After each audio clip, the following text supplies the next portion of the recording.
Hello everyone and welcome to episode 84 of Generation GC.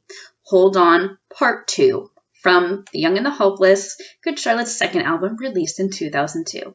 My name is Molly Huddleston once again, and as always, I'm your host, as well as the producer, creator, and editor of this podcast.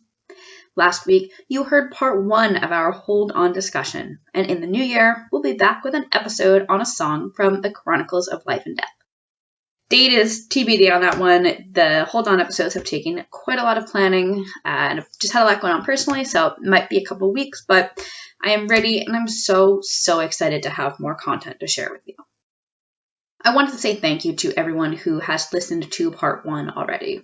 It was such a pleasure sharing these stories, and it really meant a lot to me to see already that's been connecting with so many of you. Last week, you heard 11 guests sharing their stories, and this week, you are going to hear 10 guests sharing their own stories, and then I, Molly, will share a story of my own. To reiterate the background info that I shared last week, Hold On is track 8 on The Young and the Hopeless. It peaked at number 63 on the Billboard Hot 100, number 17 on the mainstream Top 40, and number 34 in the UK. According to setlist.fm, it's been played 193 times, although, of course, it's not always totally accurate, making it Good Charlotte's 9th most frequently played song. If you've seen them headline in pretty much the past 2 decades, they've probably played it, but festivals, short sets, things like that, not necessarily. Hold On means so much to so many people, so just like in part 1 last week, rather than focusing on interviews or critical reviews, this time it's 100% about you, the Good Charlotte fans who are here to share your stories. Today, I'm honored to share conversations with 10 individuals, including several past guests and a few new voices. Up first, you'll hear Sarah Tester, a new voice. Following that is Jenn Evans, who you heard on episode 53, March On. After Jenn, you'll hear John P. Parhomski, who you heard on episode 47, The Innocent, and then Erika Brown, who you heard on episode 31, War. You'll then hear Sab Fodder, a new voice. Following Sab, you will hear Kelly Zeller, who was on episode 13, Let the Music Play. You'll hear Simón Trespalacios, a new voice, and Victoria Hathaway, another new voice. After Victoria, you'll hear Lee Sizemore, who was on episode 77, Beautiful Place, Angie Campbell, who is on episode 54, Alive, and then we'll close out the episode with me, Molly Huddleston. I am going to share a story of my own. You'll hear each guest introduce themselves, and then the discussion will begin. I wanted to say that, as I did last week, Hold On is a heavy song. And as a warning, you will hear us talk about suicide, depression, mental illness, and other difficult topics. In the US, you can call 1-800-273-TALK, that's 1-800-273-8255, or text HOME to 741-741 for Crisis Text Line. In Canada, you can call the Crisis Assistance Hotline, 833-456-4566, and in the UK, you can call Samaritans, 116-123, or text SHOUT to 85258. I'm also going to link resources in the show notes. And again, as I also shared last week, I can't even say how honored I am that so many people were ready to come on Zoom and share their stories with me. But, this episode gets pretty intense, and I really hope it connects with you, whoever you are. But if this is too much for you, if it's bringing up too many tough emotions and you need to turn it off and listen at a later date, then that's okay. Listen when you feel comfortable. I want this to be a positive thing for anyone who listens, and if you're not currently in this space where this is going to be a positive thing for you, then come back later. We're here for you, and we're ready for you whenever you want to come back. As we start to wrap up this intro, I wanted to say that I love having guests from all around the world and from all different backgrounds on Generation GC. If English isn't your first language, that's okay. As long as you're comfortable holding a conversation in English, you're good to go. And different backgrounds doesn't just mean location or ethnicity. It means ensuring a varied gender and sexuality representation and representing fans of different ages, fans with their own unique life experiences of any sort.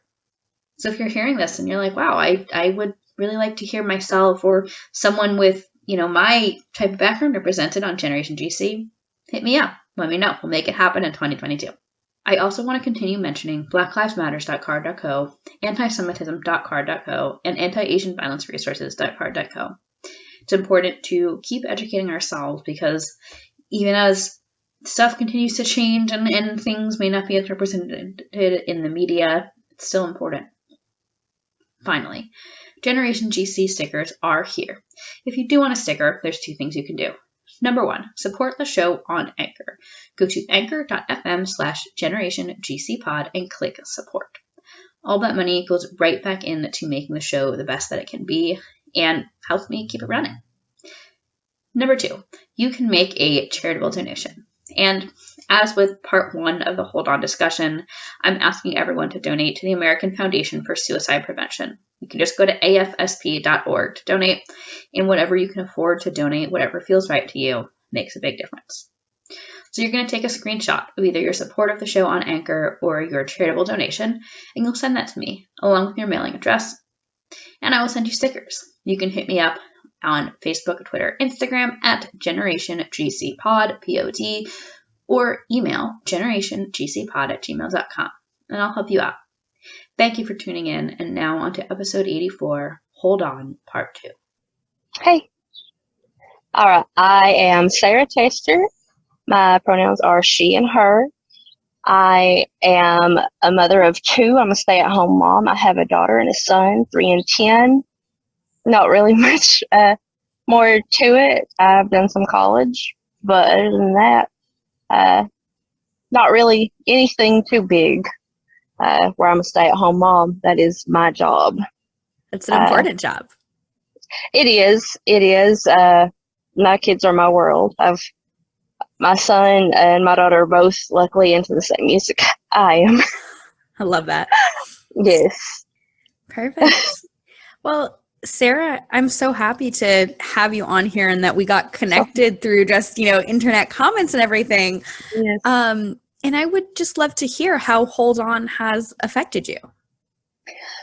Well, the song came out in 2002. I was 11 or 12.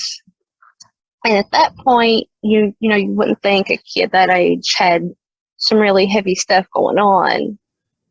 But I had some pretty bad stuff happen to me. And when I heard that song, when you hear songs and you feel like they're wrote for you, it literally saved my life. I know it's something people will always say, but that was the song. It just kept me holding on. I saw in the video how mothers had lost their children, it's family, they've got the parents coming on, and the children, and I thought that, there's more.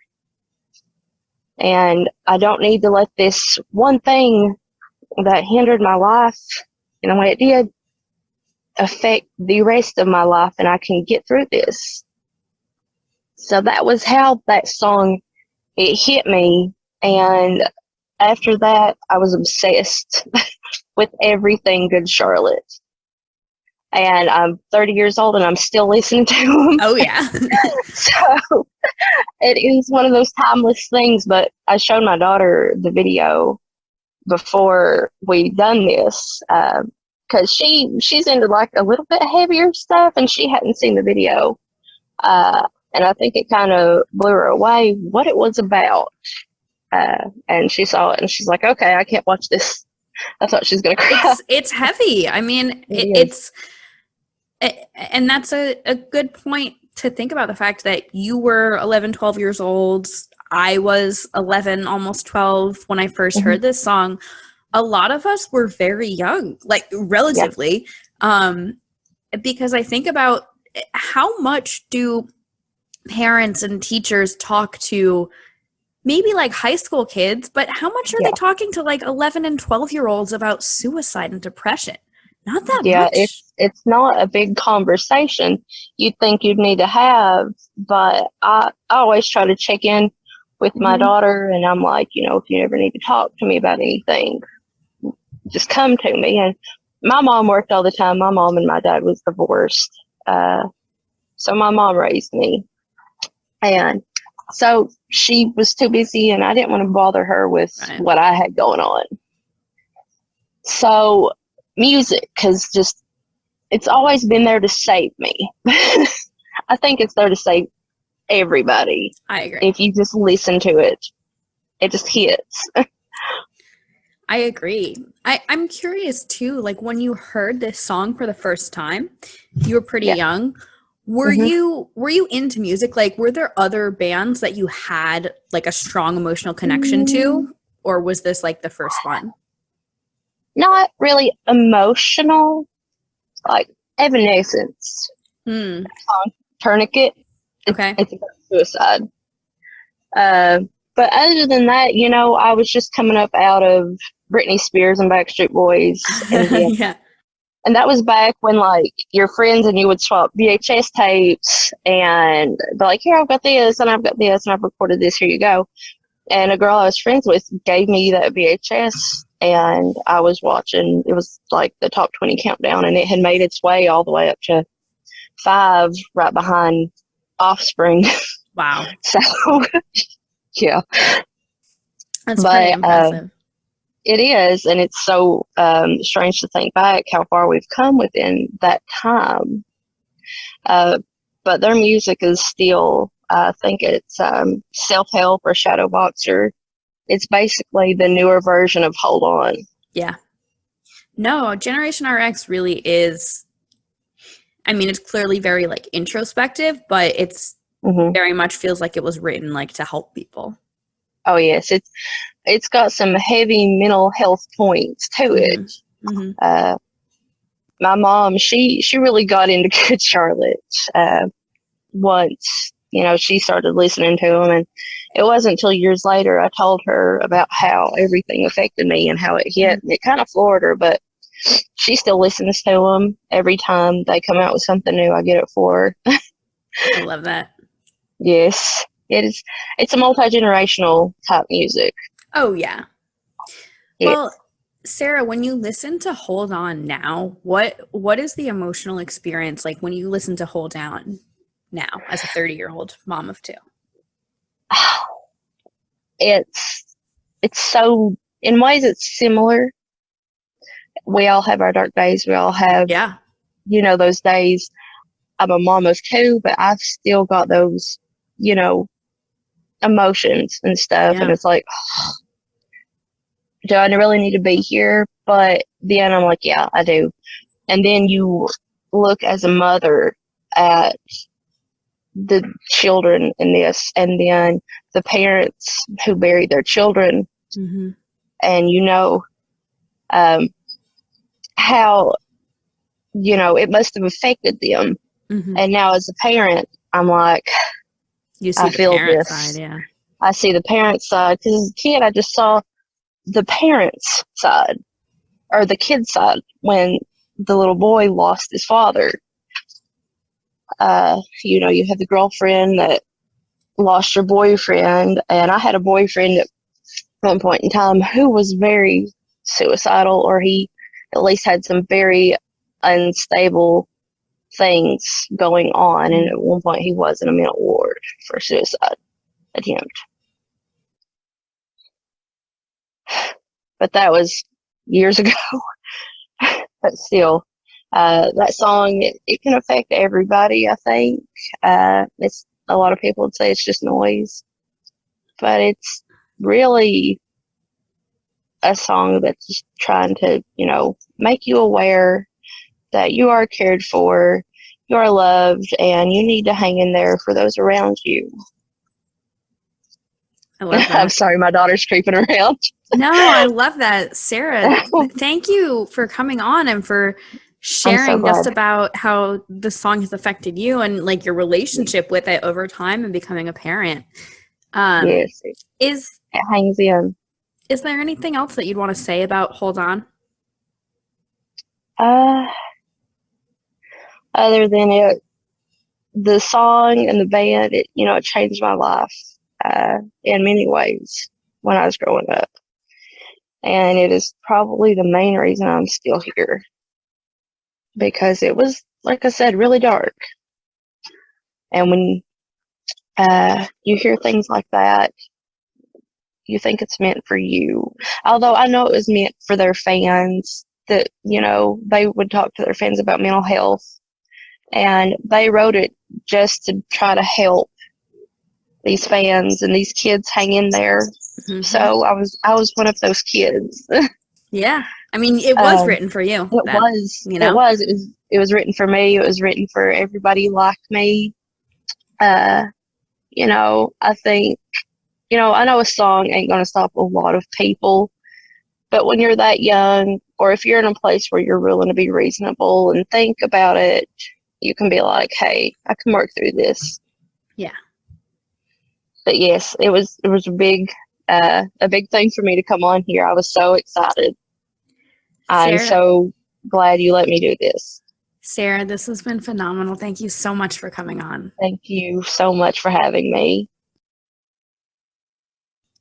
So my name is Jenn Evans. My pronouns are she, her, and I am one half of the podcast Let's Talk Records.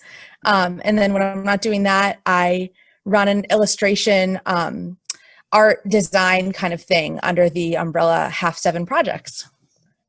Amazing. And listeners, you might recognize Jenn. She was previously on the show talking about March On. Yes. Jenn, I am so glad that we got to do that, you know, really, really special episode, and that you're back here to talk about Hold On. I would like to start by asking you what it was like hearing Hold On live. Sure. So I so wish I could remember hearing Hold On specifically when I first saw Good Charlotte, which was probably when I was about 11 or 12. But I remember it much more hearing it lately. Just like after they went on the hiatus and then they came back, and getting to see them starting 2016 from, and then the last couple of years being a bit older. It's been interesting to hear that song through that new lens. And specifically, I think it's always been so strong in the way that Benji usually introduces it. Yeah. And he says something along the lines of, I've been around almost the whole world and I've seen a lot of different kinds of people. And you know what? We're all the same. Like when it really comes down to it, we are all the same. And, they say a bit about mental health and they kind of go into the song. And I just think that it globalizes the experience a little bit more, which is quite amazing because it's like, mental health is an issue for every age, every kind of person, everywhere. And I guess hearing him introduce the song like that and thinking about it more in my 20s versus when I first heard the song as a kid, it really does bring a sense of comfort. We are all in this together. Yeah. What do you think it is about hearing the song in recent years that just sticks out to you more? Like, do you think it's the fact that you're older or is it, the world or something like in yourself? What do you think it is? I think it's a mixture of everything. I mean, at this point in my late 20s, I've been through a little bit of life experience. So kind of viewing it from that lens is interesting. The world has changed so much. I mean, even in the last 5-10 years, just so different. And especially the way we look at mental health as a society, it's still getting better, but it's a lot better than it was when the song first came out. And then I was thinking about it, and it's kind of interesting to think about how many other songs in this scene came out after the song. And not that Hold On was the first anti-suicide song. Yeah. But Adam's song was definitely it makes me question. Yeah, right. And it's funny, like thinking before too, and thinking about that relationship with Adam's song. But I was on TikTok and a bunch of kids are making TikToks to Hold On Till May by Pierce the Veil. And it made me kind of think about, we had Good Charlotte, and then that group of slightly younger kids had that song, and it's just funny how, and heartwarming, how hand in hand the anthems tend to go in, like, relate to each other. I think about TikTok a lot, and like, what would Good Charlotte TikTok have looked like? You know what I mean? If The Young and the Hopeless came out now. Because we didn't even have Good Charlotte MySpace. I mean, if right, The Young and the Hopeless that came time, out, yeah. with any sort of social platform, can you imagine the lifestyles and the rich and the famous? Oh my God. TikToks. Oh, but I think we would have gotten some hold-ons. Oh, definitely.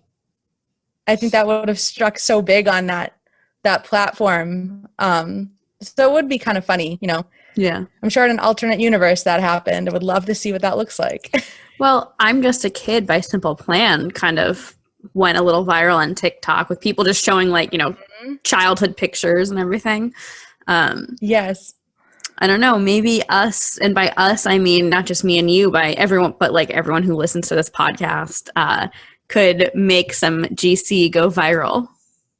I think that would be really fun. Yeah. Because I think on top of all of it, Hold On is such a timeless song. So yes. It still stands, and it will forever, I think. Yeah. Timeless is a word that I hear a lot in these conversations. And it really is, because it's like specific enough to feel really personal without anything in the song that dates it. Yes, I agree. I mean, maybe 40 years from now, when music has changed so much, it will sound more like an 04 pop punk, of its time. But I've listened to the song consistently, but going back and really taking the analyzation lens to it for this, I was kind of waiting for the cringe almost. I was trying to listen to it from an outside perspective. It's not there. Doesn't have it. Yeah.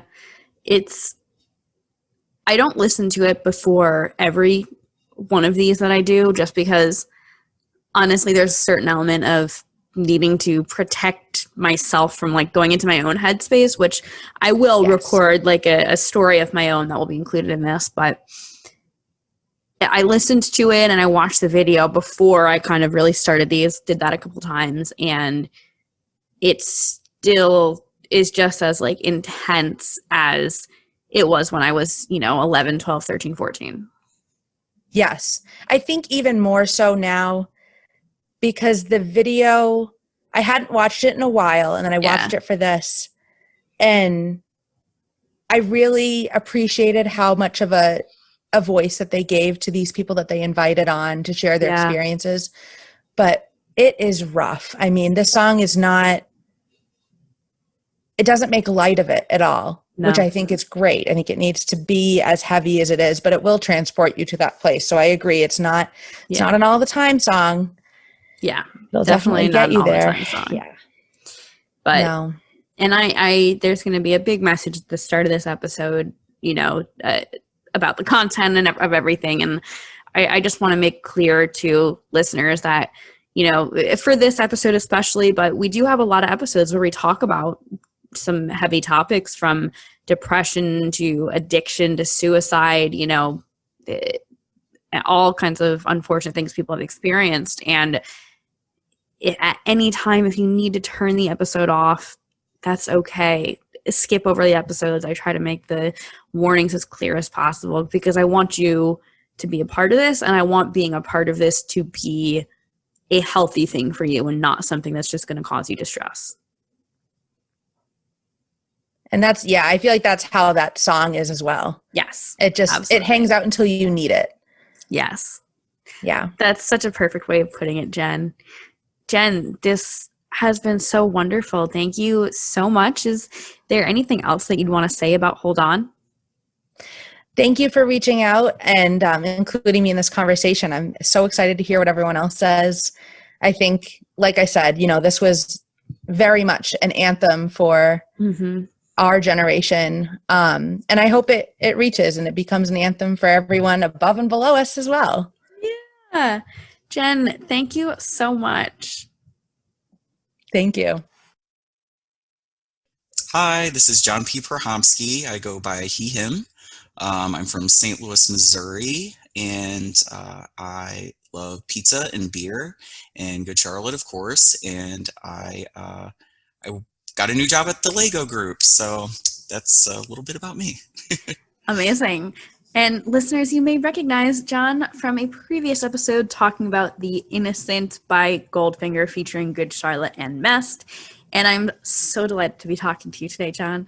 And I just wanted to start off by asking you, what was your reaction the first time that you heard Hold On? Oh, absolutely. So my first memory of Hold On was, I remember when it dropped in October of 2002, when Young and Hopeless came out. I went to school, and it was every intention of mine to skip school and go to the record store and pick up a copy of the record. I love that. So I checked into homeroom, and then I said, I got to go to the bathroom. And then a bunch of my friends were like congregating in the hallway, and they said, can we give you $10? Because the CD was being sold for $9.99. If I give you $10, like, will you pick one up for us? I said, so did you just go buy CDs for the whole school?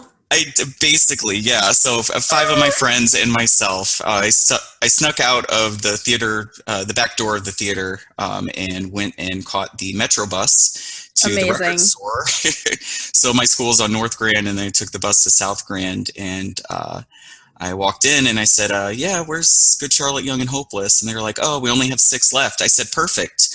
I need 1 for myself and 5 for my friends. So I sold them out. So they were sold out by 9:30. And oh my God. Cool. And so I remember I had my little Sony Discman, and I had to, of course, go back to school to try to get back to second period in time. Oh my God. So I'm on the bus and I'm like listening to the record, and I'm like, of course it starts off with a bang. But then once it hit Hold On, I was like, yo, this is a banger. Like, this is like what I'm thinking right now in my life. Like, this is perfect. Oh, this song is everything, and so as soon as I got back to school, snuck back in, theater back door, and was able to meet up with my friends. And I'm like, okay, I understand you want to listen to the whole album front to back, but when you get to Hold On, play it at least 3 or 4 times before you continue on with the album. And the rest is history with me and Hold On for sure. So you definitely were already a Good Charlotte fan by that point, because I remember we were talking about The Innocent, which had come out even before this. Yeah, totally. What was it about Hold On that in that moment connected with you? Because there's so much on this album that connects with a lot that people in their adolescent years are going through. Yeah, totally. I was a lost, closeted gay kid. Lost, closeted gay pop punker. And there was not a lot of, gay pop punk people, at that time that I knew of, maybe one person, but they went to a school that was, 20 or 30 miles away, would only talk on MySpace. But, that song, listening to that song, it gave me kind of like a sense of stability, I guess, or gravity. I didn't really know who I was at that time.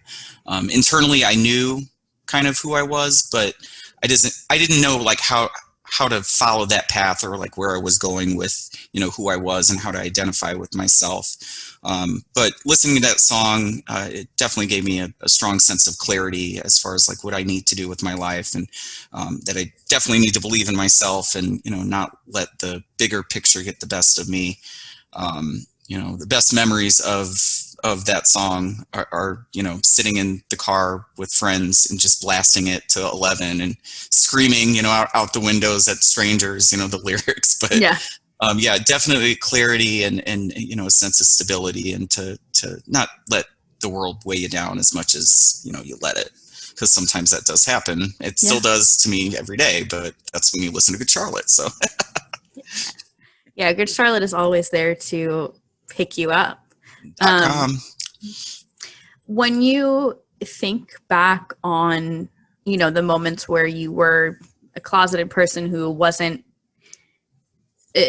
comfortable with themselves, who wasn't, who was still just figuring a lot of those things out, why did you hold on through those moments?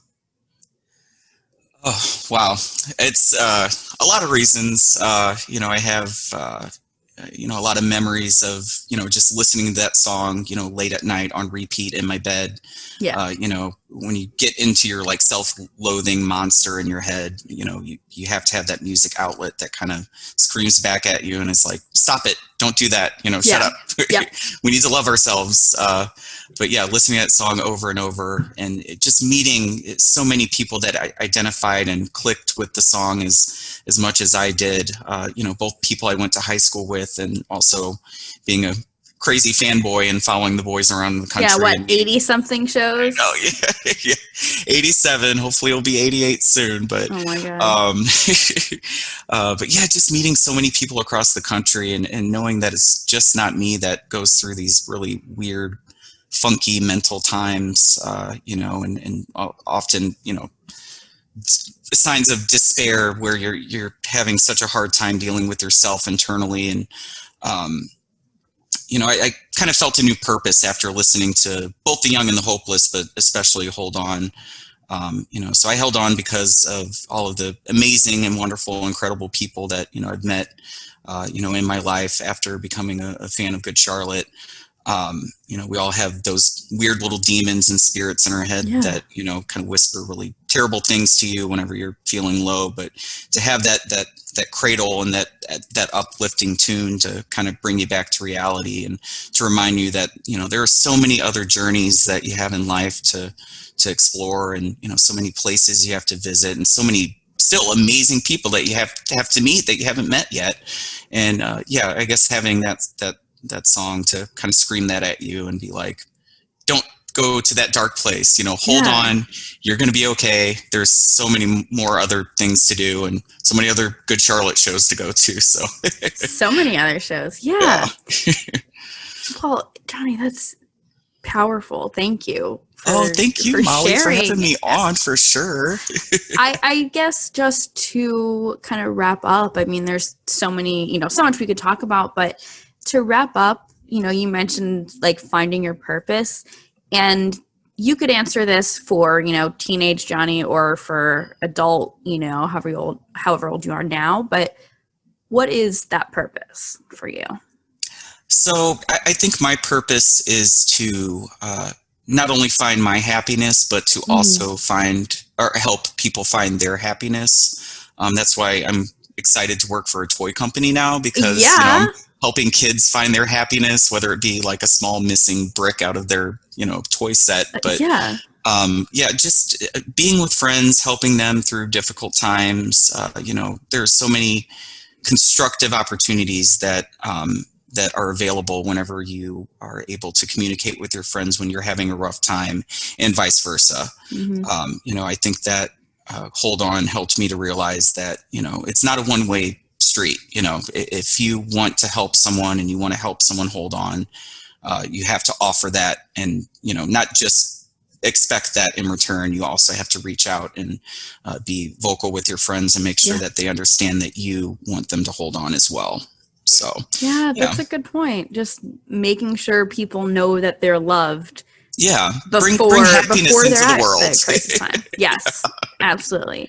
John, this has been amazing. Thank you so much. You are always such a doll to speak with. I love you so much, Molly. Thank you, John. You're such a sweetheart.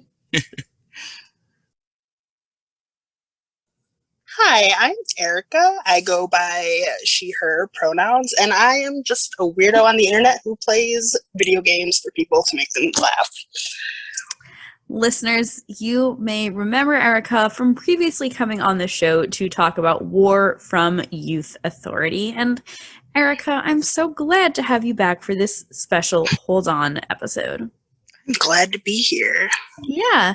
Well, Erika, I wanted to start off by asking you what it was like hearing Hold On live. It's usually always an intense experience, like every time that I've heard it live.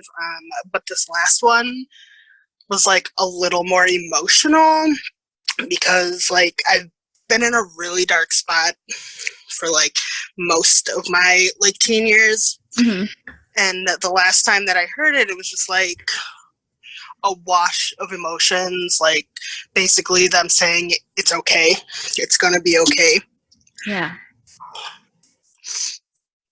Yeah.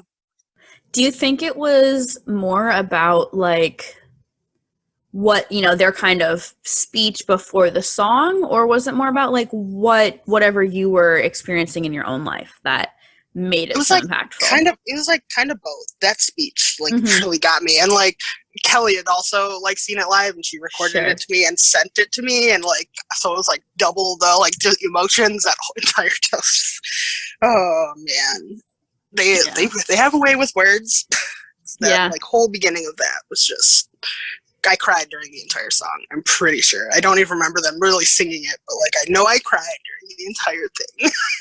I feel like when we talk about the speeches, like what, you know, the kind of stuff they say before this song live, I feel like it's changed a little over the years, but I don't know, for me personally anyway, it kind of almost feels like more impactful now, like whatever they're going to say introducing this song, because it's like, hold on, you can live through this, like look at us, like the kind of implied is like, look at us, we lived through it.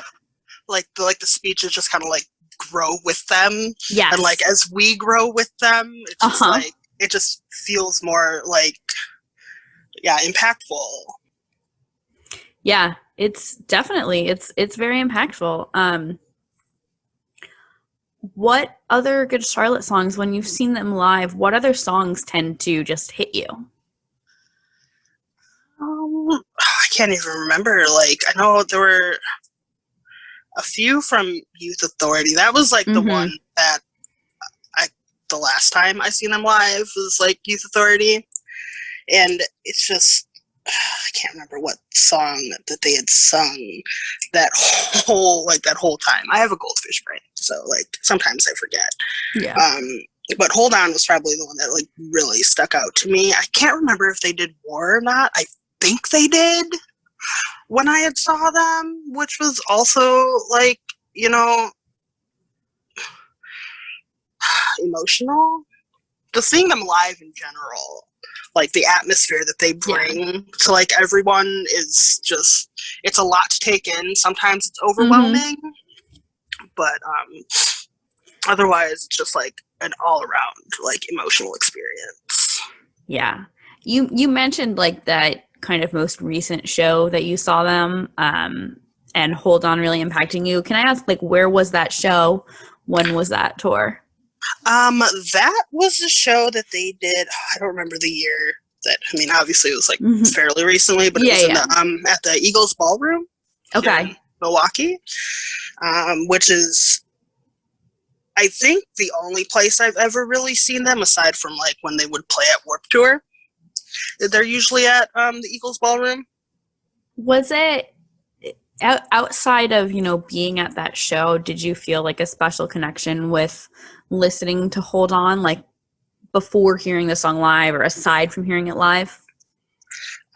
Like aside from it, it's a song that I tend to avoid sometimes because like I do get emotional when I listen to it. Yeah. Like I know it probably sounds like cliche and you've probably heard it like a lot, but it's like a song that like essentially saved my life. Yeah. No, I kind of just, it's like a song that I just kind of pass up. I've heard that. I've heard that from like other people I've spoken to for this, and I feel that too, that it can be hard to listen back to it sometimes. And like, you know, I listened to it and watched the video a few times before kind of starting all these, but I certainly am not watching the music video or listening to the song before every single one of these, because it's a lot, I think. Oh yeah. And what I think when it comes to the video, I'm pretty sure I've only seen it once.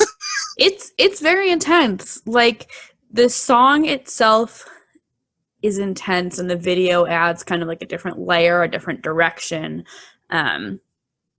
Because as many, especially in the few years after this song and video came out, suicide and kind of anti-suicide songs became more prevalent, more common, and that, you know, it's great, but I feel like there weren't a lot of videos that so directly tackled, you know, what happens to survivors. And it's extremely intense. And I think as powerful as it is, I could also see and can admit firsthand, like it can be upsetting if you're just not in quite the right headspace where you can like accept that message. Exactly. So like, I struggle with my mental health, as I'm sure like a lot of people, and especially with like the pandemic and everything, I'm sure it's been like hard on like people. So I've definitely avoided like really truly listening to the song. Like I'll listen to it like if it comes on and I don't catch it, and I'll just let it play because I hate skipping in the middle of songs. But otherwise, like I don't actively go out of my way to listen to it because I know that like just like I'll know when I'm not in the correct headspace to like listen to something that's going to bring forth certain emotions. Yeah. I get that, and I think that's like a really key part of self-care is, you know, knowing the things that are going to make you feel better, but also knowing like when you're just not able to do certain things, when something is just going to be like too much. Exactly. And I'm like a big advocate for like mental health. Yeah. Because like I struggle with it. I have friends who very much so struggle with it, and I like to kind of like keep a positive space for people. Like, but I also won't lie and say that like, oh, I'm doing fine when I know I'm not. Like I'll be all like, look, it's I can't right now because I'm not doing okay, and I feel like that song has definitely helped me like able to tell people that like more like openly, because I used to just be like, oh, I'm fine, I'm just tired. Right. But like that song has definitely been like, no, if people need to know if I'm not doing okay. Yeah. I am so glad to hear that that song has done that for you, has like helped you kind of, it sounds like it's helped you communicate your feelings and communicate when you like really truly like really need help. Yes, exactly. That's an amazing feeling, Erika. Thank you for coming on and for sharing that. You're very welcome. As we kind of wrap this up, is there anything else that you'd want to say about Hold On, either about what it means to you or anything you'd just want to share for anyone listening? Maybe to just be positive and don't like be mindful of people, because you don't know what they're going through. Yeah, that's a great point. You truly never know what is on someone's mind, even if they seem happy. Exactly. Erika, thank you so much for being a part of this. You're welcome. Hi, I'm Sav. I'm a stay-at-home mom and a video game content creator. She, her are my pronouns. Perfect. Thank you, Sav, so much for coming on this very special episode. And I know that there's a lot we can talk about, but I would just love if you could start by telling me a story about a time when Hold On connected with you.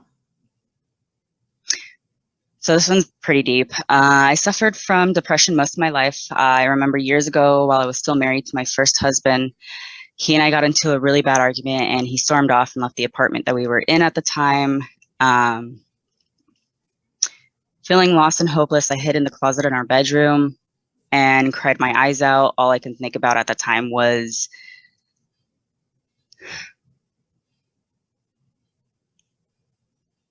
the gun that he had in his closet. When I reached for it, I found that he had moved it, and I grabbed for my headphones instead and went for a walk to kind of clear my head. And Hold On, it was actually one of the songs that first played, and it brought on some really strong emotions for me, and it kind of also pulled me back to understanding that maybe the argument was lame and we could just, move on and things would get better. So that's one of the ways that it has connected with me. It's a powerful story, and it seems like in just an extremely vulnerable moment, and it seems like a couple ways, both in terms of what you felt in your relationship as well as just your own mental health. Like this song grabbed you. Oh yeah. Do you feel like that was the first time you really felt a connection with it, or was it more like this is like a security blanket. This is a song I can turn to, and I know it'll make me feel better. In that moment, that was a security blanket. Yeah. Yeah. The first time I actually heard the song, I was 11 years old. And I was actually currently housed in a facility here in my hometown called Kid Cottage. And my adoptive mom had actually beaten my younger brother and I with a curtain rod. And it got reported to the school, which then reported it to the police, and they'd taken us. We didn't even get to finish school that day. But I remember I was inside the facility and I was working on some school project, and the song came on the radio, and it was like everything went slow motion for me. I tuned everything around me out, and that song was like, okay, things can get better. I'm not the only one who's struggling through this hard time. There are people who probably have it worse than I do. So definitely this song has such a deep-rooted meaning for me. Yeah. So had you been a Good Charlotte fan before hearing Hold On, or was that like your first exposure to Good Charlotte? My first exposure, I don't remember the old, it was like Nickelodeon for young teenagers to watch, like the Teen older Nick show. or Noggin or something. Noggin, I think. I know they like changed the name a few times. They changed it a few times. Yeah, I think it was Noggin. And they were doing their music video scenes, and Girls and Boys actually came on. And I was like, oh, this is a really cool song. I got really into it and went to Roller Kingdom, and they played it on the radio, and I was like, hey, this is that one band. Oh my God. And I actually started looking into the band, and like from there I just took off, and everyone's like, oh, it's just an obsession. It's a phase. You'll get over it. And like 19 years later, no, not at all. Yeah, everyone, I think a lot of us heard, oh, it's a phase, 10, 12, 15, 20 years ago. I don't think it's really, I think 20 years is a pretty long phase, especially considering, it sounds like you're my age, late 20s, early 30s, kind of. Yep, I'll be 30 in November, so. Yeah, so we're just about the same age. When you look back at yourself in either the moment that, you shared with me earlier, or just any moments where you feel like this song is connected to you, what do you wish you could tell yourself? Like the Sav that's like, 30 seconds before she puts Hold On, what do you wish you could tell her? Probably to just breathe, find your grounding, and recalculate everything that's going on, and understand, like, you've been through a lot worse. You can keep pushing forward. I love that. That's it. That's powerful. So, Sav, this has been fantastic. I mean, is there anything else you'd want to share about Hold On, either your connection to it or just your thoughts on the song's impact, or anything you might want listeners to hear? I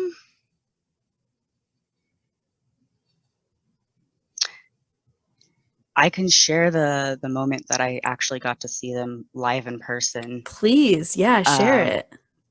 They actually performed that song. So it was, and I shared it with my husband earlier today, and we were both mind blown, and he was like, wow, I got chills now.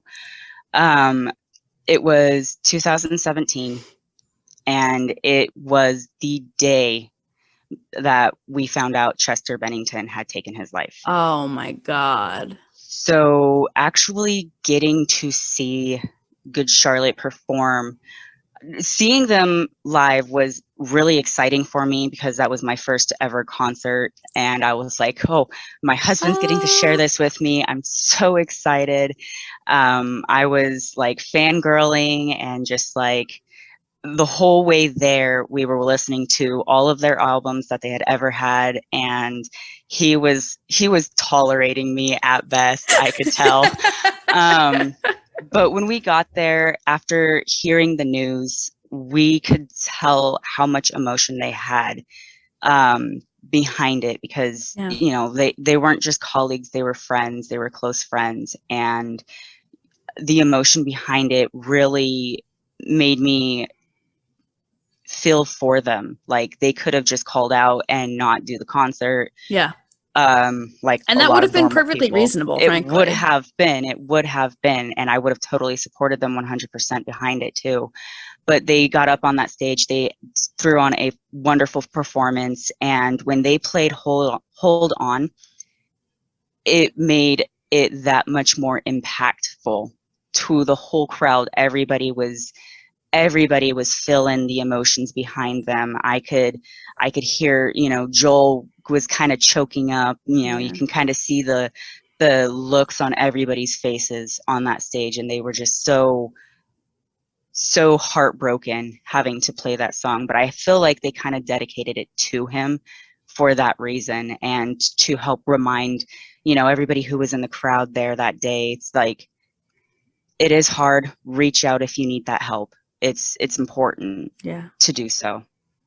Yeah, and that's just a great message that I hope listeners, that everyone listening is taking this to heart, that reach out, you know, please reach out. Absolutely. Sav, thank you for sharing all of this. Is there anything else that you want to say?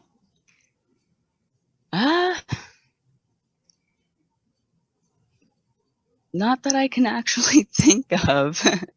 I think those stories kind of just pull everything together. Hold On's forever going to be my safety blanket, my go-to song. I hope that anyone who is struggling can actually connect with the song a similar way to kind of help them keep pushing forward. And if they are struggling so bad that it doesn't help, that they reach out for help. Yeah. Because every single person is worth it. Every life is worth it. It doesn't matter how hard it is, what you're going through. Friends and family, there's therapists. It's important to get that kind of help. Yeah, I agree completely. And Sav, thank you again for being part of such a very special episode. Absolutely. Thank you so much for having me. I was super stoked to hear about you putting together this episode. Yeah, and I'm really glad that I get to be a part of it. Really appreciate it. Thank you so much. This has been a pleasure. Thank you.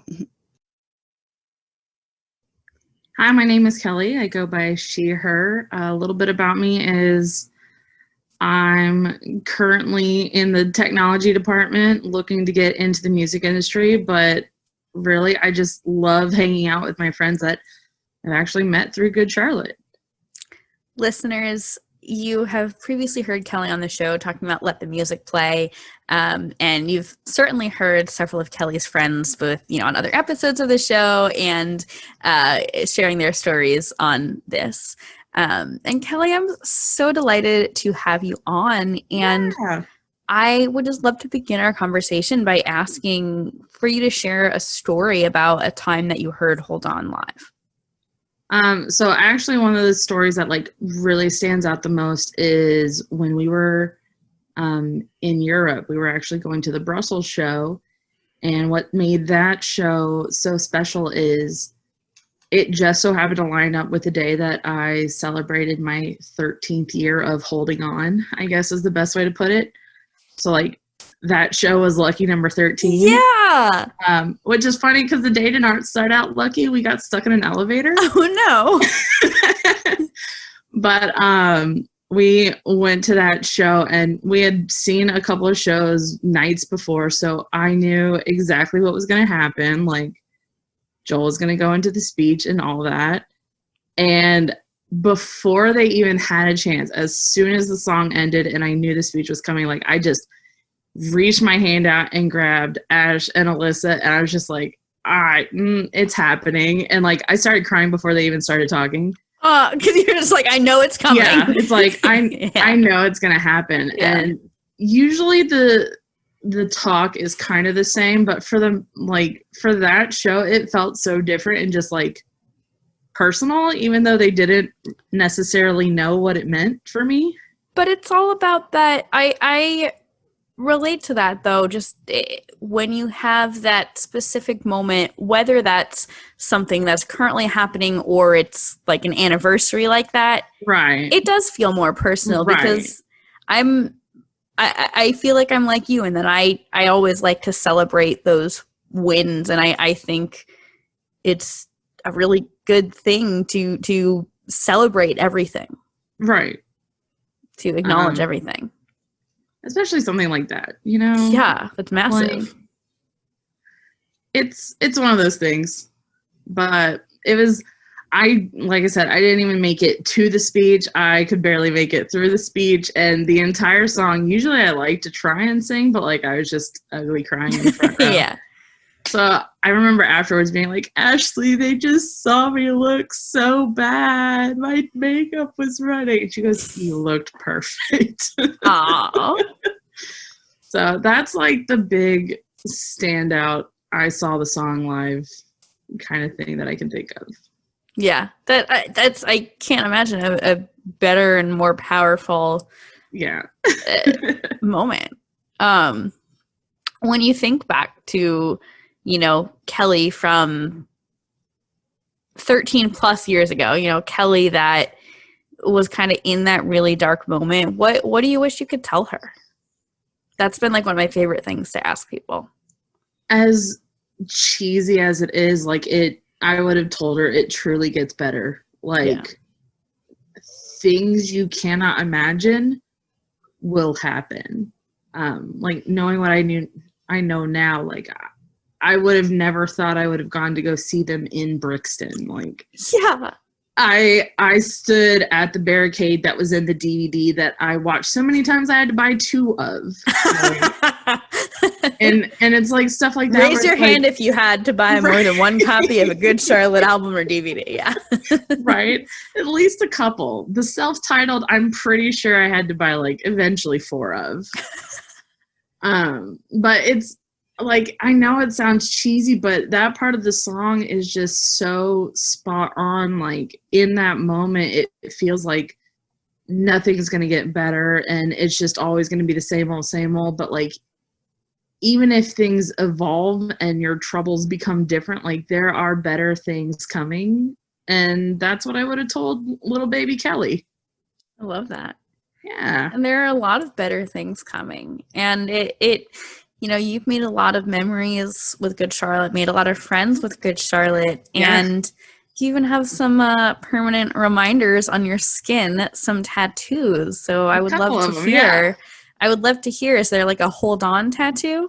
There is. It's actually, I'm going to show you, but people can't see it. It's actually right there. Over my heart. And specifically in that spot, because every time I heard the song live, I always found myself like holding my heart. Oh my God. So I knew where I wanted it to be. Yeah. And I actually had Paul write it out for me at the Brussels show. I was going to ask if it was one of their handwriting. Yeah, it's Paul because he's been one of my biggest cheerleaders. Like every time we see him, he's always like, okay, so how's life? How's it going? So I knew I kind of wanted it to be his. I could like, even before you saying that, I always kind of knew and I could kind of tell that Paul was your guy. Paul's he's my guy. He's a good time and he's just so like selflessly sweet. And it's, I don't know, it's just kind of fun to see him as I thought of him back then, like when I was a little baby going to see the Young and the Hopeless tour versus like now and seeing him as a human with like interest and how absolutely nerdy he is. So it's, I don't know, it's kind of cool to see him as more than just my favorite bass player from my favorite band. Yeah. I love that, and it's cool, I think, in general, when a band hits you so hard and when a song hits you so hard to kind of like and this is like why I I've always done interviews and stuff because I love just finding out what people are like as people.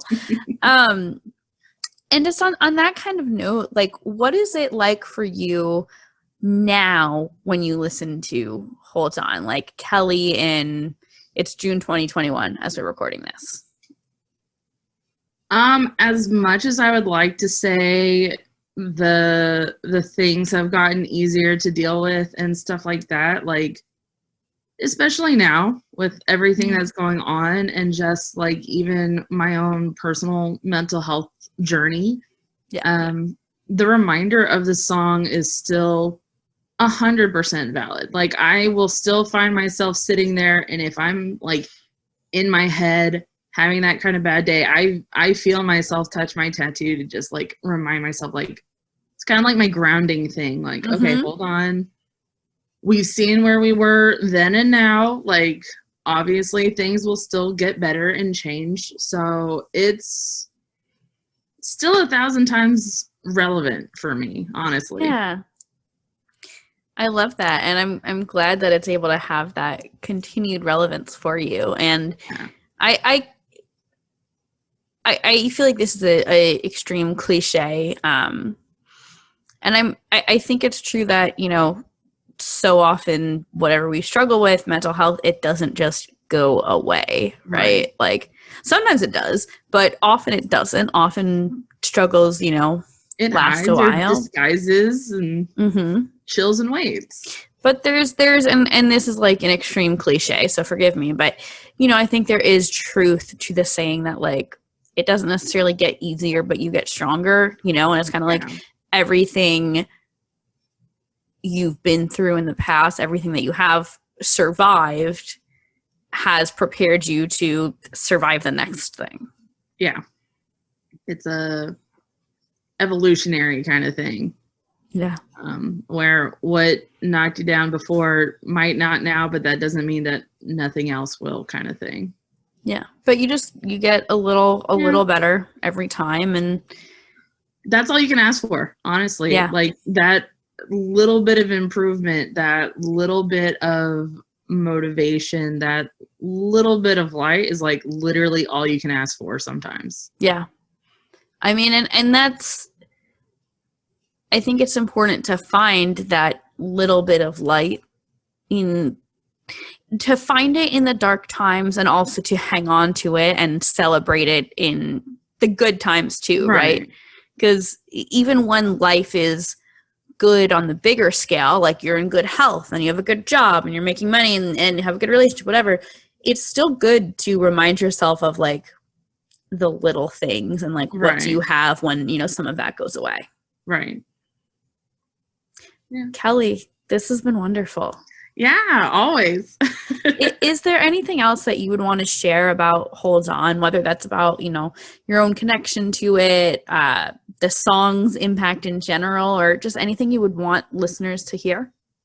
I always have a big belief that I want to be the person I wish I had back then.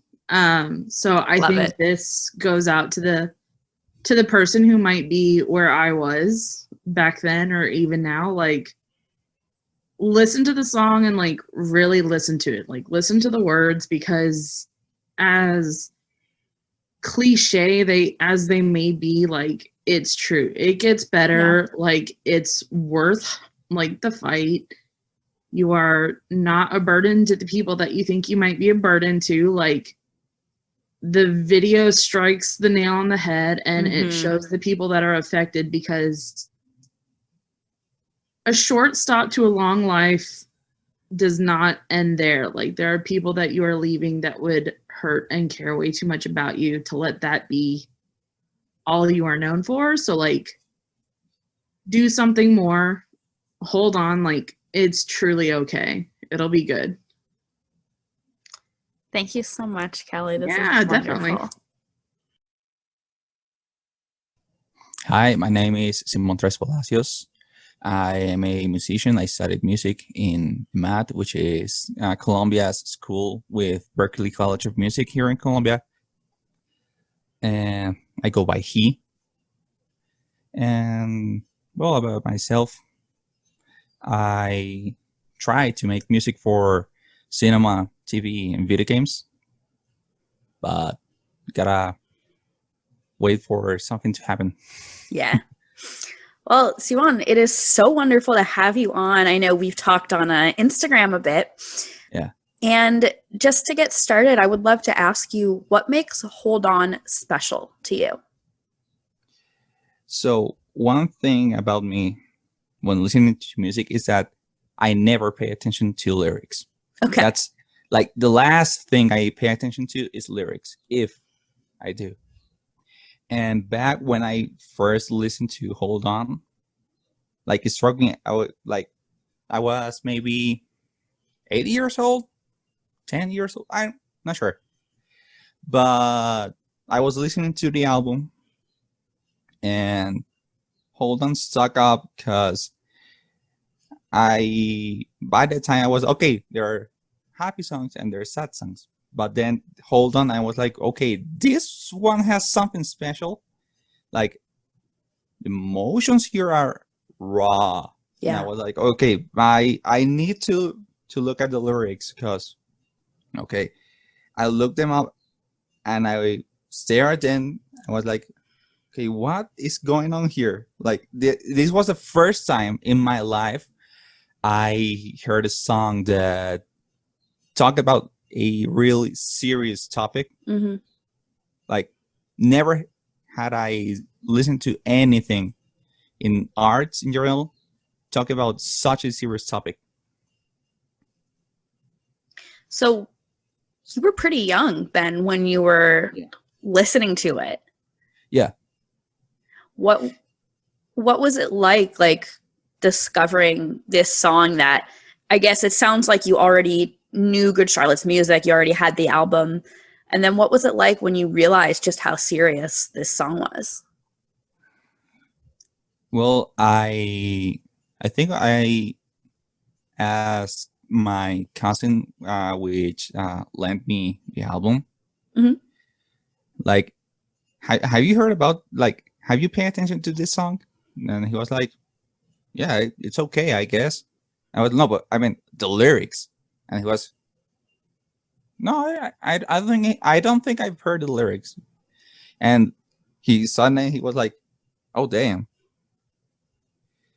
And yeah, like at the time, for me, it was mostly something like interesting, like having music that has meaningful lyrics. Mm-hmm.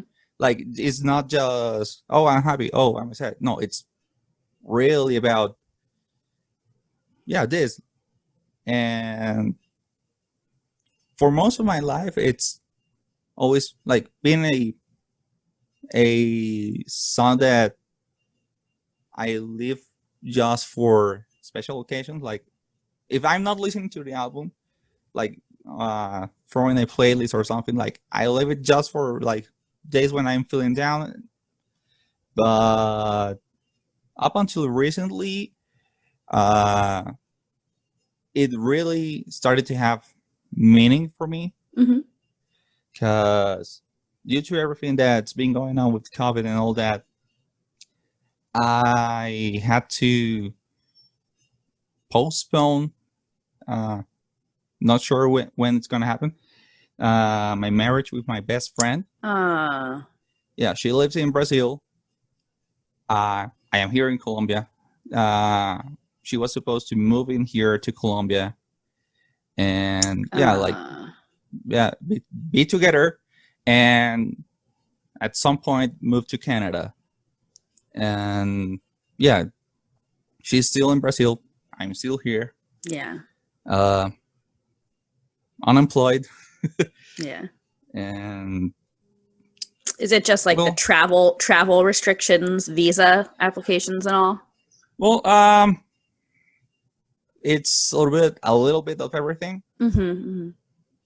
And also, like at that time, like I started renting an apartment with a cousin and an aunt, and that when the lockdown started here in Bogota, my cousin was outside of the city, and my aunt hadn't yet moved into an apartment, so I spent most of my 2020 by myself. Oh, that's rough. On the apartment, just by myself, and the lockdown was hard here.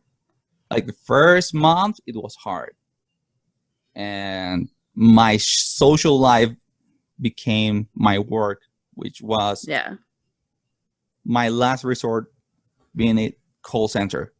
Which I mean, it was meh. And I like all my mental health issues, like they were pretty mellow. They climbed up. Oh, yeah. But like they really climbed up because I had absolutely no one that year.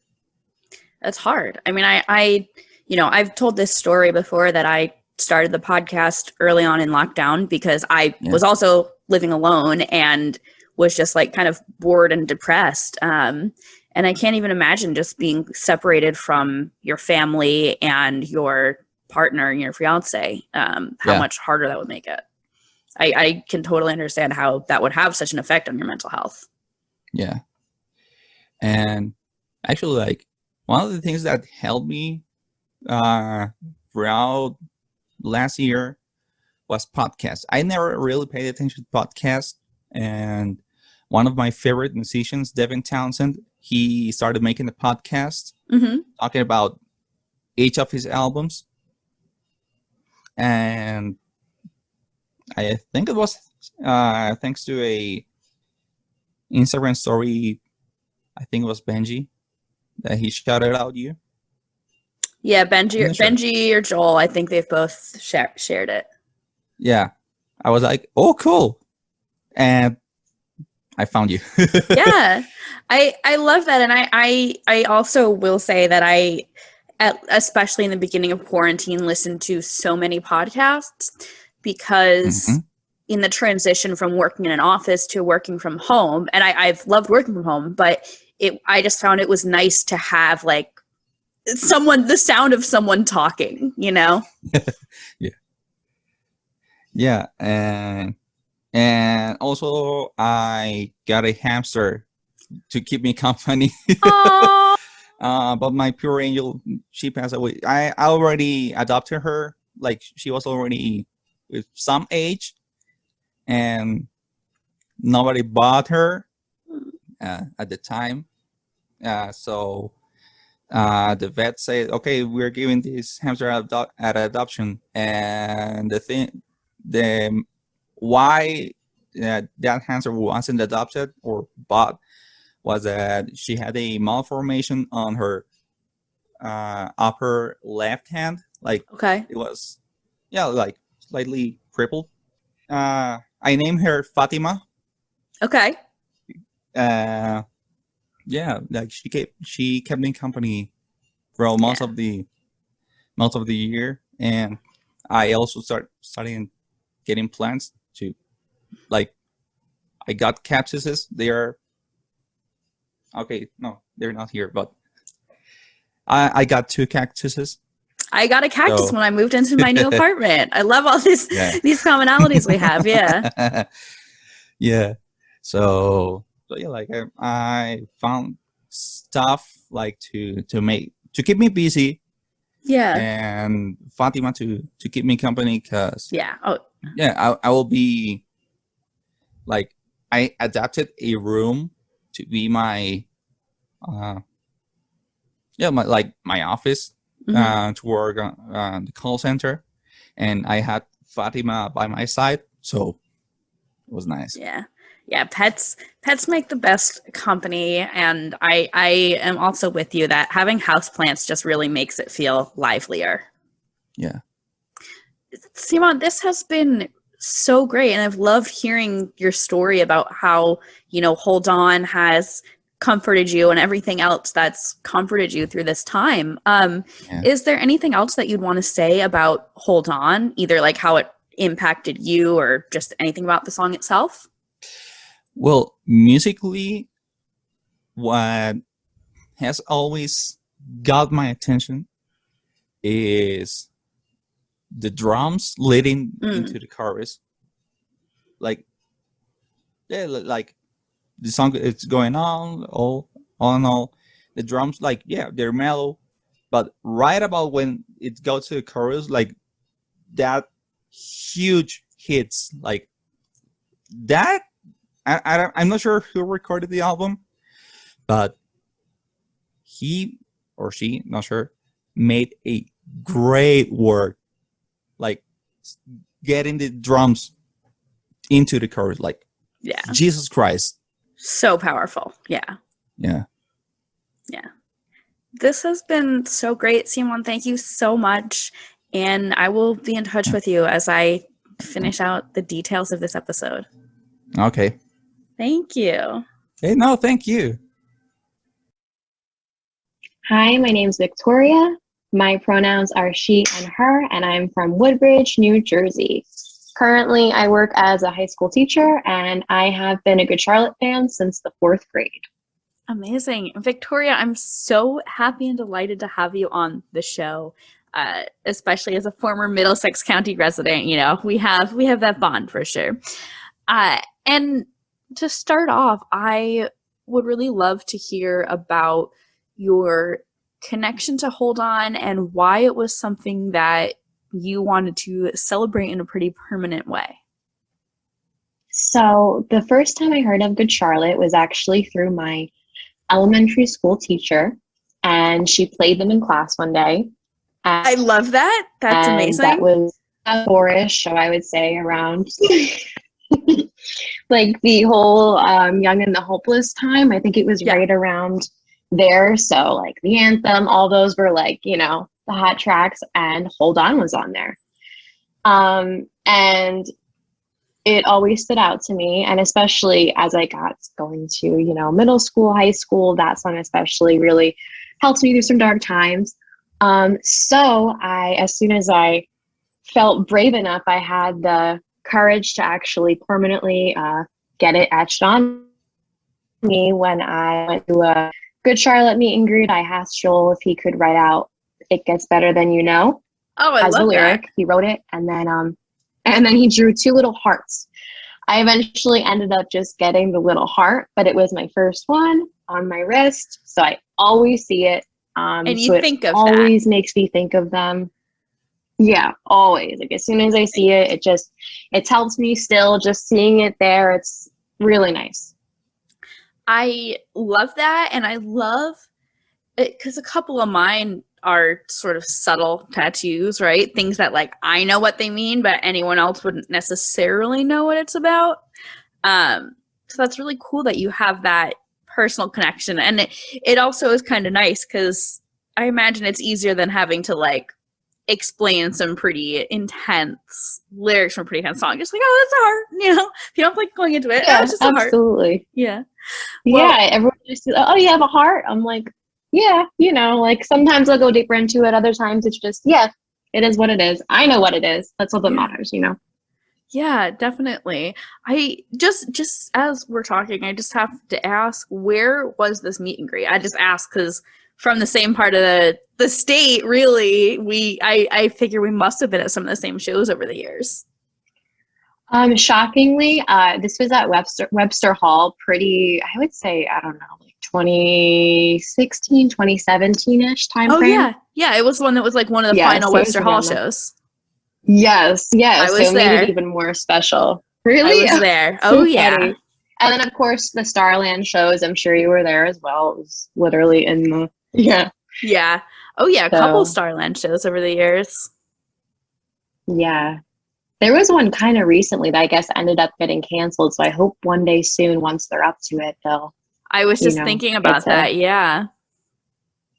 Yeah, so, I really hope within the next few. So, I know, I hope so too, so much. Even though I don't live there anymore, like I live in Philly, I'd go to the Philly show, but like I would totally go back to Jersey, because like let's be real. I'll go to Philly, New Jersey, New York. I'll go to DC. Truly, just kind of across the East Coast, wherever they are, pretty much. So we'll do a caravan. We'll coordinate a whole caravan so we can save on gas. Absolutely.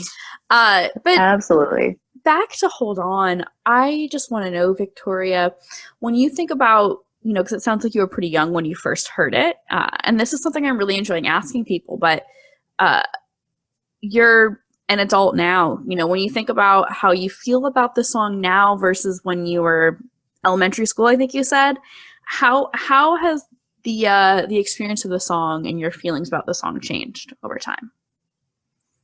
Wow, I think that's a really great question. I to think back when it was always, a source of comfort for me, even way back, when I was young. And to think about it now, just to hear it, it still gives me that comfort, but it's kind of like, wow, it kind of puts like a warm place in my heart. I feel lucky that I had something like that through music. I feel like you don't get that with every artist. So it just kind of, I hear it and I'm like, oh, like I just remember why I love them so much and why, all of their music has helped me out in such incredible ways, especially as a teenager. So I think it just, now reflecting as an adult, it makes me really just appreciative and grateful for them. I love that. And I can relate to what you said about just so much of their music helping you. And I'm curious, like, why was it Hold On that, even though, you don't have the lyric, but why was it that versus, I can think of a million other songs that might help someone. Why was it Hold On specifically that you wanted to get tattooed or honor with your tattoo? I think just in general, that song really inspires so much hope for anybody going through anything. And specifically the lyric, when I asked them to write out, it was, "It gets better than you know." I always hear that even now as an adult. It's just such a comfort. Yeah. That's same to hear that in a song. And it's just, I just reflecting back on it, thinking about like how many people that's probably helped. I think specifically that it was just such a connection to it that it stood above, I don't know, picking any of the other lyrics, even though I'm sure I could put my entire body with lyrics I love by them, quite honestly. Yeah. But I think that one above, it just really was a source of comfort and wow, this really helped me in a really dark place in my life. Yeah. I like that a lot. And it seems like something that was able to resonate with you at a young age and continues to resonate with you as an adult. Absolutely. Victoria, this has been wonderful, and I've so enjoyed talking to anyone from New Jersey anytime. But just as we wrap up, is there anything else you'd want to say about Hold On, whether that's like your own thoughts on the song or how it's impacted you or anything you'd want to like share with listeners or leave as a message?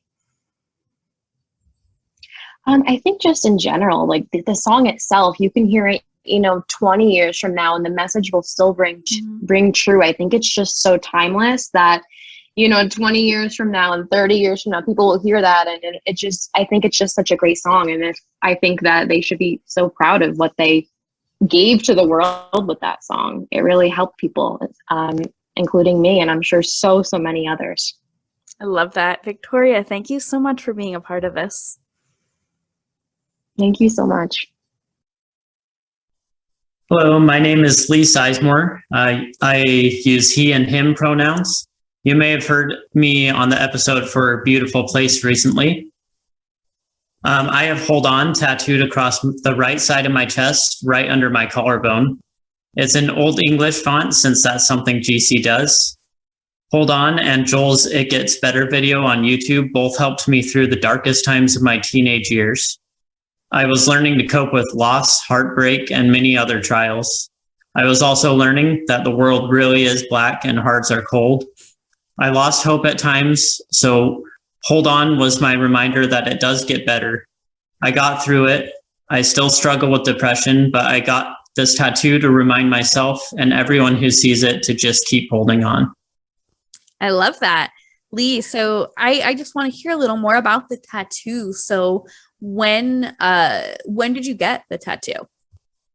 I believe it was 2016, so my teenage years had long passed. I just wanted something for me, to show myself that, I made it through, and to show anyone who does see it that they can get through it too, if they just hold on.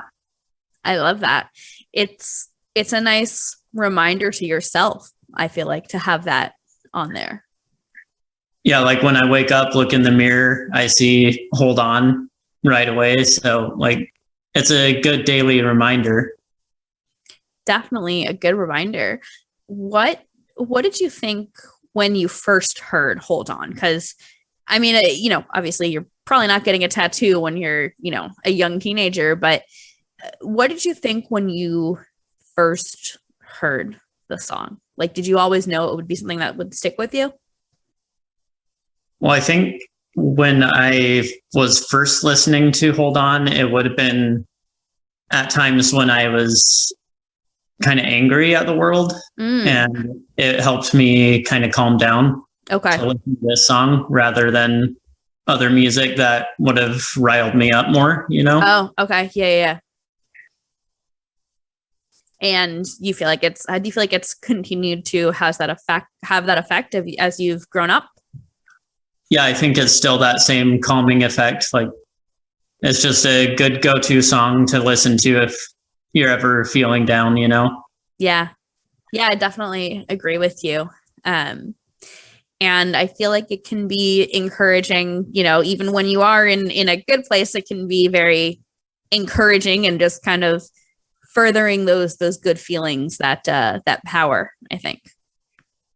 Yeah, like when I hear it live now at shows, when they play it at the shows, like I'm not sad anymore when I hear that song. Mm-hmm. It's more an uplifting song at the concerts for me. So yeah, I feel like gratitude is something that also comes up for a lot of people that hear, when they hear it now, there's like gratitude, and I'm wondering if you connect with that. Yeah, for sure. Amazing. Well, Lee, I would love to hear, just as we kind of close up, I would really just love to hear what you would like to say to your younger self who was really struggling and maybe didn't know or wasn't sure if he would or could hold on. What do you wish you could say to that younger self? Well, I think, Joel said what I would say to my younger self. He said it gets better. Yeah. And then I don't know if it was a promotional video that celebrities were doing with the It Gets Better campaign. I think it was like a lot of celebrities were doing those, I think. Yeah. But yeah, it was for suicide prevention, I think. But that video, I think, can be applied to anyone. Like, I looked up that video so many times just for that motivation that it does get better. You're the first person to mention that video, and I think you're the first. You might. I feel like they're the first person to mention the It Gets Better video in this context, which is surprising. Maybe other people have mentioned it and it's slipping my mind. I'll correct this in editing. So, but I remember that video quite well, and I remember myself like transcribing it, like typing out everything he said and like printing it out and like hanging it on my wall, like just feeling like I wanted to hold on to it. It could definitely be used as like self-affirmations. Absolutely. Well, Lee, thank you so much for coming on, and thank you for being a part of the show with Beautiful Place, and again for Hold On. I really appreciate you sharing your story and being part of the Generation GC fam. Thank you so much for doing this show and giving a place for the GC fam to come alive, Absolutely. Thank you so much, Lee. Thank you. Hi, my name is Angie Campbell, and it's she and her, and I have loved Good Charlotte for a really long time, many, many years, and I love dogs. Amazing. I love dogs too. Big dog fans here. Angie, it's so great to have you back on the show and to talk about a song that is so special to so many people. And I would love to hear, to start off, if you could tell me what makes Hold On special to you. I just love the overall message of it. It's just so powerful and moving, and it's nice to know that we're not the only ones out there feeling like this sometimes. Yeah. Feeling like you're alone in what you're feeling is so difficult. Mm-hmm. And I think that's unfortunately a really common thing. Yeah, especially when you're questioning, has anybody else felt this way? And the outside looks a lot different than what people are going through on the inside. Yeah. Yeah. I mean, whether it's mental illness or difficulties at home or, an illness in the family, whatever it is, so much of that just isn't shown on the surface. Yeah, definitely. A lot of people keep that under wraps. Yeah. Something I think of is, everyone kind of thinks to ask the people who are obviously struggling, if they're doing okay. The person who broke their leg. Of course you ask, oh my gosh, are you okay? How's your leg? But if someone appears fine, people don't necessarily think to ask them, how are you? Because it's just oh, well, you seem fine. Yeah. Or they give a very passive, answer back, oh, it's fine, I'm good, because they don't want to get into it. Or they feel like if they do, they're putting their burdens on somebody else.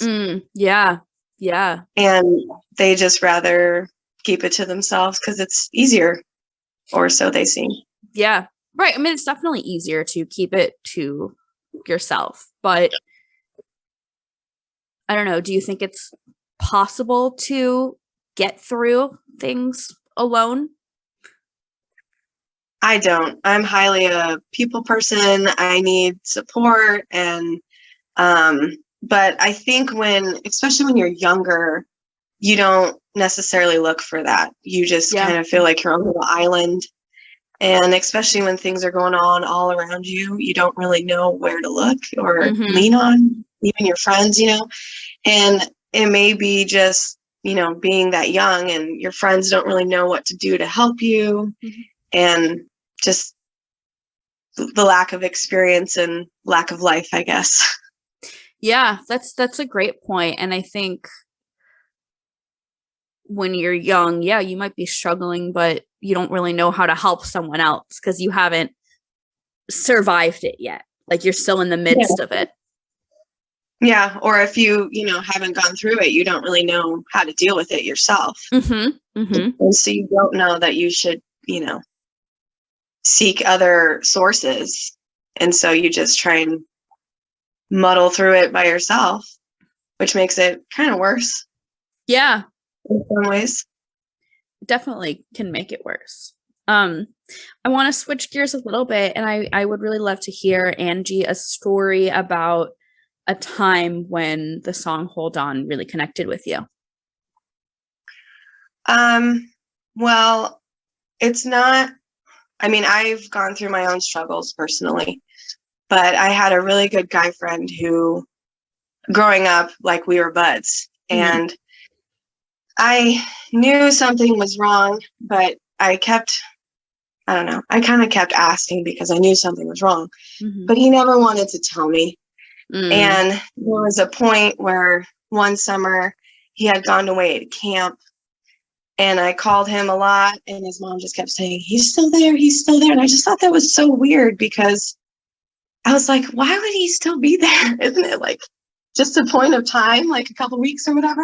But he was gone for a couple months. Wow. And at that time, I had no idea. I was totally naive, and I was like, okay, well, have him call me when he gets back.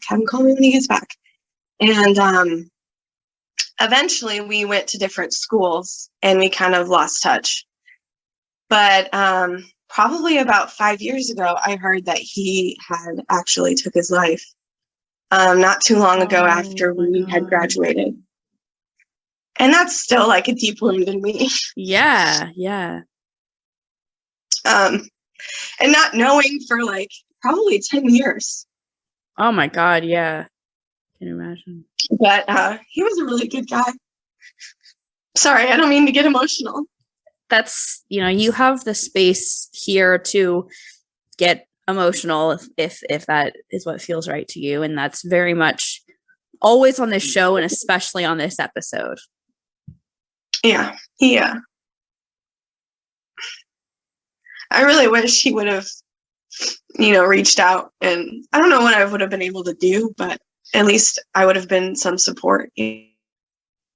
Yeah. That's hard. Thank you again, Angie, for sharing that. I can't even imagine how hard that is to find out, so long after the fact. Yeah, it's really strange. I'm still dealing with it, even though it was 5 years ago. And yeah, jeez. I sometimes think I see him on the street because it's so unbelievable. Not that he wasn't going through things, but just to not have that closure. Mm-hmm. Mm-hmm. And I was still pretty close to his family. He lived right down the block from me for a little bit, and I went over to his house all the time. And so to not be able to be a support for them too, but they're pretty obsolete on social media. So yeah. That's tough. And I as I continuously say I have said in pretty much every recording on this episode that I really encourage everyone to, if they are struggling, to reach out and to check in with your friends. But I want to tie this into what you were saying earlier, Angie. Check in on the friends that seem okay too. Yeah. Check in on the people that seem strong. Check in on the people that seem like they're doing okay. Yeah. Always continuously check in. Make sure people know that you care about them, even though if you think that if you think that they know that you care about them, they still may not know. And they need to hear it. Yeah. Yeah. Angie, thank you so much for doing this. Thank you for having this. Oh my gosh, of course. Is there anything else that you would want to share? Just whenever I hear that song, I just think about all the lives that they have potentially saved, and saying that it's okay. It's okay to feel like this, and one day it'll be better. Absolutely. Angie, thank you so much. Thank you. Hey everyone, my name is Molly Huddleston. My pronouns are she, her. I've been a fan of Good Charlotte for over 18 years. I first found them when I was in middle school, and you all know me as the host, producer, creator, and editor of this podcast. I'm the director of marketing and communications at a music video promotion company, and I live in Philadelphia with my boyfriend. And today, I wanted to share a memory that I have related to Hold On. There's a lot of memories that come to mind, of course, but this specific story that I'm sharing today happened in college. I was a junior in college, and this was the spring of 2012. So Good Charlotte had been on hiatus for maybe a little over half a year. It was a really interesting time because I had been so fully immersed in the music industry and trying to build my career, whatever I could as a student for, a year and a half, coming up on 2 years. And my favorite band ever broke up. So it was a weird time for sure, but I still found a lot of comfort in music. I had been living in a sorority house for about 2 years at that point, but for a couple months, things had just been really tense. I didn't feel welcome in the house. I would come to the living room to do homework and watch TV and have snacks, and it was like people just didn't want me there. I was struggling a lot in my personal life with depression, and I had a lot of tough things just going on, and I tried to turn to my sisters for support. I figured these are the people that said they'd be there for me, that they'd help me, that they'd love me, they support me. But instead of supporting me, they turned their backs. They picked fights with me. They made up situations in which I was the villain. They spread rumors and talked behind my back. Nasty things, really, really unfair things, criticizing who I was or how I was behaving. And, I definitely wasn't a perfect sister during that time, but instead of asking what was going on or what I needed, they turned away. And I got sent to our standards board, and just before spring break, I found out that I would be kicked out of the house and would have to move basically immediately after break. I went right home to New Jersey and then came back a few days later to pack up my bedroom. And I remember this day so clearly. It was a beautiful day. I mean, it was a perfect day. Not that anyone ever really wants to drive 8 hours, but, if you're going to drive 8 hours on I-80, this was the type of day to do it. And I had an old car at that point. It was a 2006 Honda Accord, and it didn't have an aux cord, so I was listening to CDs the whole time. I remember that I put on The Young and the Hopeless when I was most of the way through Pennsylvania. I was kind of like, I'm nearing the last leg of my trip, and I really, really, really just need a pick-me-up. So I put it on, and because I know The Young and the Hopeless is always going to make me feel better. So I put it on, and just as I crossed the border from Pennsylvania to Ohio, where I went to school, Hold On came up. I remember feeling so terrified of what came next. I mean, I was getting ready for exams that were really important and would really make my grades. I mean, I had to find housing, I had to move, and I had to basically start all over with a new social group. I was sad, I was scared, I was hurting, and this whole drive, it was like trying to keep my mind on the road, of course, but also just trying to distract myself from all that was happening that was overwhelming me. And something about the timing, that the song came on as I crossed the state border into Ohio just felt so perfect. I remember feeling like, I was hurting just so much because I was going through such a tough time. I was so depressed and I had so much going on personally, and I felt like my sorority sisters weren't there for me. I felt like no one was there for me. But, Hold On came on, and it felt like Good Charlotte was there for me. They were on hiatus, and they would be on hiatus for a few years after this all went down, but, they and their music were still there to help me through. It was like this big sign, this big comfort, like, all right, you're going back to Ohio, but you're going to be okay. You can do this. I definitely had a rough few months ahead of me, but, I had Hold On repeat. Patent Pending is another band that I think I've even talked about on this show, but they were huge for me at that time. There was this local band called Fiction. I went to a lot of shows. That was a really big thing for me that got me through.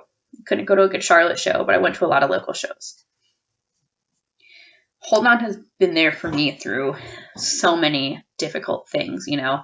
I guess one other story that comes to mind, fall of 2018, Gen RX comes out. I shared on the Actual Pain episode that I had just a really difficult emotional time that kind of blew up really like the day that album came out pretty much. And then a month later, I see Good Charlotte in Philadelphia. And, I wouldn't say I was depressed in the sense that I was going through what you'd typically describe as a clinical depression, but I was going through a heartbreak, essentially, grieving a friendship and a really tough situation, and it was destroying me, like, mentally. And hearing them play Hold On and hearing them talk about what Philadelphia means to them and how much this city has brought to them and how they have just grown through this city and thanks to this city and the love they have for this city, it felt so reassuring. It felt so poignant. I think that was like the 18th time I saw Good Charlotte, probably. And I just remember walking in and like, I had barely slept the night before. I hadn't been sleeping for like weeks. And it was like the biggest sigh of relief. I was just like, I'm here.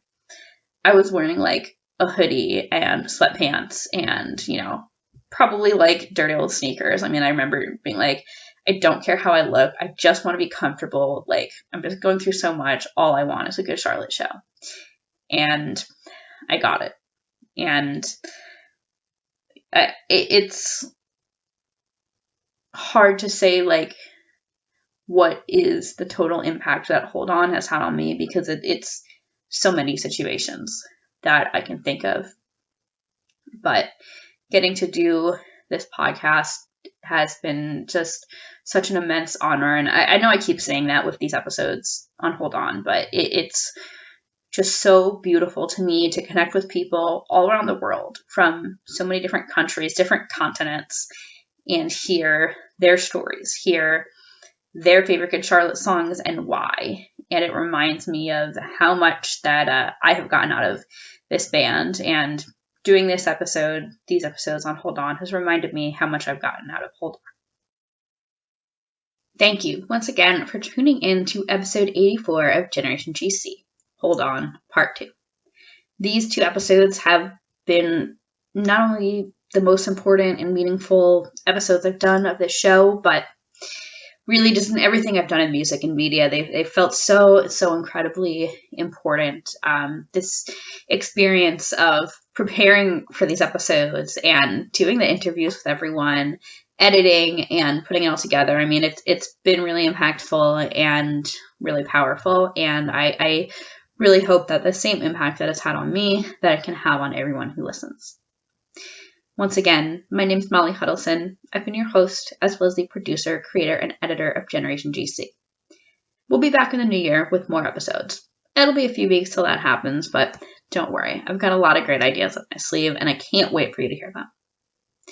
Please make sure to follow Generation GC at Generation GC Pod, P-O-D, on Facebook, Twitter, Instagram, and you can also follow me, Molly, at M Huddleston, MHUDELSON, on Twitter and Instagram. Please make sure to subscribe to the show on your favorite podcast provider, rate, leave a review, and most importantly, tell all your friends. It's the best way to keep the Generation GC fam growing. Thanks for tuning in.